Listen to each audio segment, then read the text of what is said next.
Is the 2025 Hyundai Ioniq 6 the best EV vehicle compared to Tesla, BMW? We're going to touch bases on that with some pros and cons. I'm Anthony from Hawkeye Rides, starting with 5.6 inches of clearance, which beats everybody in its class for this Porsche design of an EV sedan. Standard LED headlights and daytime runnings, and I mean, look at the detail that they put in the headlight assembly. You're not going to receive that with the Tesla. It's going to more or less integrate into the new flat Hyundai badging that was implemented a couple years back. Standard front parking sensors with the standard active grille shutter and the sports car design for the front. I feel like Hyundai has literally knocked this out of the ballpark. And because this is a full EV, you're gonna receive a frunk. It's not gonna be a ton of storage. You get 0.5 cubic feet, so you could put maybe some notes, some GoPros or something like that. But I like that you still can kind of see a vehicle or car underneath the hood, because it makes it look a little bit more sporty. But in the same category, I would also like to see a little bit more storage capacity, which Tesla will be the best in that category. This is going to have the 20-inch wheels because we have the SEL long range. That's what starts with these 20-inch wheel design. Anything underneath it is an 18-inch wheel. All-wheel drive configuration, you cannot receive that on the base trim. You have to go up one tier in order to get the all-wheel drive as an option, which pumps out 320 horsepower and 446 pound-feet of torque. That is super impressive for this type of a vehicle, considering it's still a family practical vehicle. And what I mean by the practical part is you're getting over 270-mile range, which is pretty much near the base trim of a Tesla. But the charging, 18-minute charge on all trims with a 350 or level 3 from 20 to 80%. Go to Tesla, 15 minutes, you're only getting 173 miles.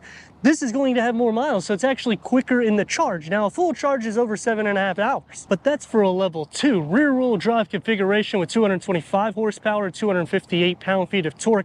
Not going to be as quick as this, and Tesla will be a little bit faster unless you go into the M variant of the i4, which will be the fastest, but then you're going to lose range, in which they only option 2 tiers, and the charging time is going to be a lot less than this. Plus, the back seat, you're gonna have a little bit more space here. You're gonna lose some cargo because this is a true sedan, not a hatchback. Even though you got that hatchback design, I like that they have implemented the flush door handles that deploy whenever you unlock the vehicle, because it keeps that aerodynamics. And they keep the styling with the turn signals that have these 7 dots. They're all LED lights for your turn signals. Power folding side view mirrors is only going to be on the limited trim. So there is a few tweaks here and there, and the price can escalate into the $50-ish thousand price point. But then even when you're thinking Tesla or BMW, it's going to be the same thing. And it's achieving 111 MPGEs for the city with 94 MPGEs for the highway, giving us a combined of 103 MPGEs. I mean, that's a crazy amount of miles that you're getting when you're considering the total package. Let me know what you think about that in the comments, because for me, I travel all over the state of Florida to bring these unique vehicles to YouTube, in which when you find something that gets this type of miles, it makes you say, you know what? Now I'm getting quick charging, I have decent range, I could actually use this as a daily vehicle. Standard LED taillights that spin across the whole rear, dual trunk lid spoilers, which gives it that iconic slash Porsche look. And I think that this is one of the most sexy EVs on the market because of that design that they put, because they're giving kind of the classic Porsche look, but going into the 21st century. The lower gets reverse parking sensors, keeping it sporty with a reverse camera, a 360-degree reverse camera, plus the blind spot view monitoring will only be on the limited trim, which it should be, because you're getting so many standard amenities once you go up into the SEL trim. Our rear lift gate, that's standard, going into 11.2 cubic feet of storage. It's not necessarily going to have the biggest opening in the sense of height, but you could definitely fit a lot of goodies inside. And underneath the floor, you have more storage where you can put your charger, plus you have the cargo net right here. And you have a little pouch here that you could zip, so that way nothing rolls around inside. You can split fold the rear bench in the back, pull in these 2 tabs, and that's going to maximize the cargo to the Ioniq 6. The Ioniq 6 headroom, not going to be an issue, nor is leg space. They carve out a ton of space in this little Porsche style, and it's so futuristic. I mean, look at the dash, how it just keeps that 21st century. Let's start it up.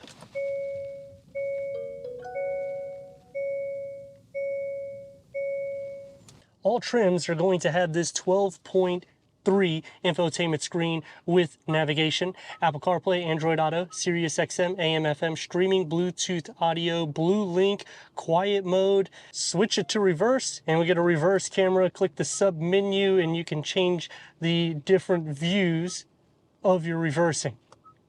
The trajectory does expand. Front and rear parking sensors, 360 degrees only on the limited trim. Going into a standard dual climate control, which is a touchpad. And you still have physical buttons for the infotainment screen. The limited and the SEL gets the 64 color ambient lighting that you can see right there through the dash, and it also incorporates into the door pocket.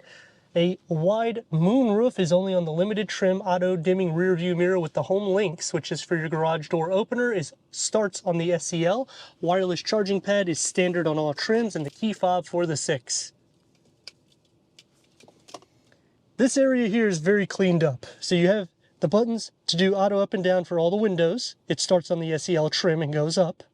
And it's very seamless. With a USB port, this is pushed back, but it still works out for an armrest. Opens up into 2 more USB ports, and it's a medium-sized storage pocket with a large pass-through. So the 6 is really stressing storage capacity with the 12-volt.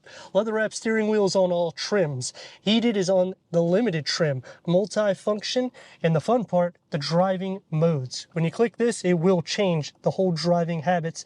This is a 12.3 digital gauge reader. The limited trim will add, where you turn the signals, whether left or right, you'll see the camera that comes from the side view mirror. It's called blind spot view monitoring. This can go through an array of information and different content for the driver. Bose sound system will be standard on the limited trim.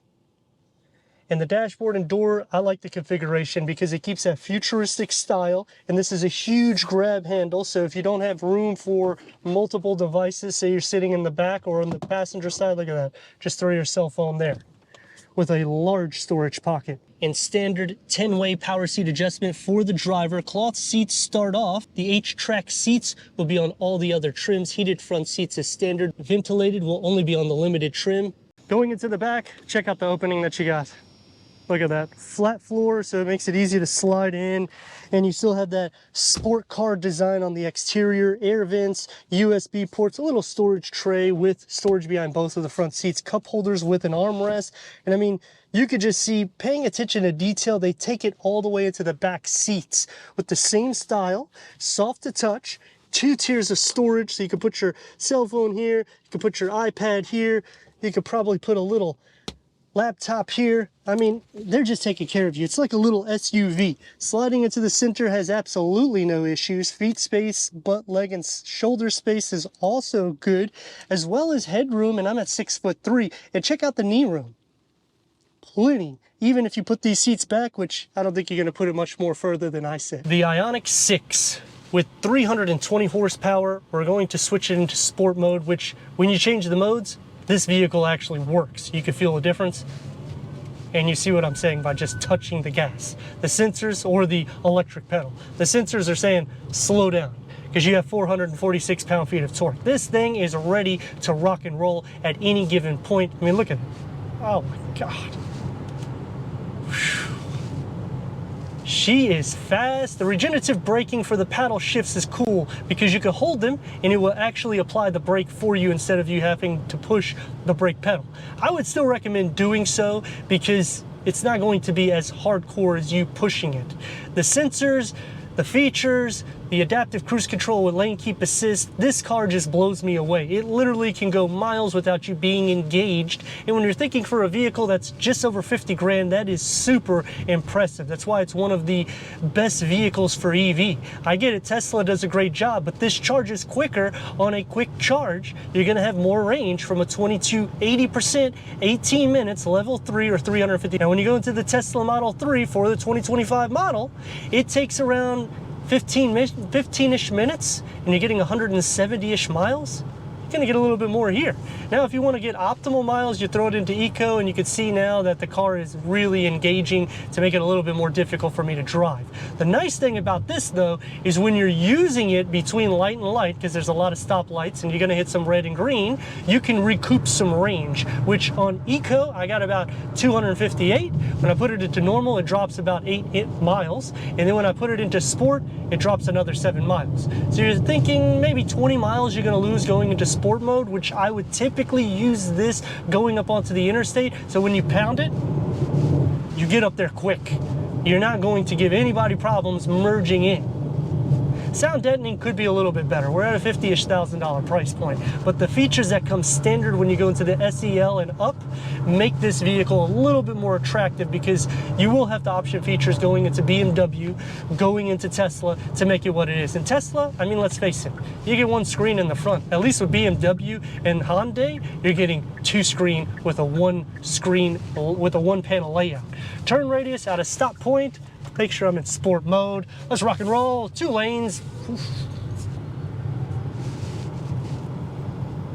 Let's just say I'm gonna get a huge speeding ticket if I continue this way. I'm gonna put it into Eco, and you know what? I'm gonna turn on the lane keep assist, the steering assist, the adaptive cruise control, all of this stuff at once, and the car is literally driving for me. Not much engagement, which when you're thinking about this price, you're getting something that's more than $100,000 worth of features. Because even Tesla, you got to pay for subscriptions. You're not having to worry about that here. And because I'm using the cruise control, everybody's obviously passing me because they saw how fast I was going. You can recoup some of those MPGEs.